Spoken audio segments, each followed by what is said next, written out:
ചില ആദിവാസി വീടുകളിലെ ചില കുടുംബങ്ങളുടെ വിഷയം കണ്ടെത്തിയിട്ടുണ്ട്.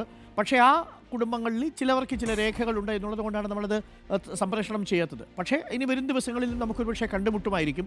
ആ വിഷയത്തിലേക്ക് ഒരു പെട്ടെന്നൊരു ഇടപെടൽ ഉണ്ടാകുമല്ലോ അല്ലേ മിനിസ്റ്റർ?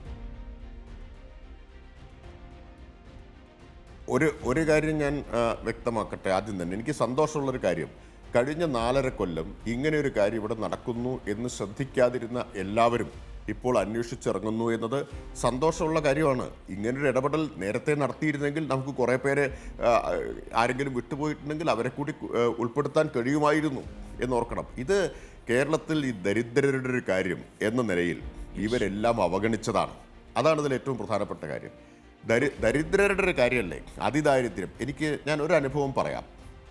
ഈ പത്തനംതിട്ടയിലെ 1ാം ഘട്ട പ്രഖ്യാപനം കഴിഞ്ഞപ്പോൾ നമ്മുടെ മാധ്യമങ്ങളിലൊന്നും ഒരു വരി പോലും വാർത്ത ഉണ്ടായിരുന്നില്ല. സംസ്ഥാന തലത്തിൽ ജില്ലാ പേജിലൊക്കെ വാർത്ത വന്നല്ലാതെ. ഞാനൊരു മാധ്യമപ്രവർത്തകനോട് ഇക്കാര്യം പറഞ്ഞു, ഇത്രയും വലിയൊരു പരിപാടി നടന്നൊരു വാർത്ത പോലും ഉണ്ടായില്ലോ, ഈ അതിദാരിദ്ര്യത്തിനൊന്നും ഒരു വാർത്താ പ്രാധാന്യമില്ല എന്നാണ് അന്ന് പറഞ്ഞത്. ഇത് ശരിയാണത്, ഇവിടുത്തെ മാത്രം കാര്യമല്ല.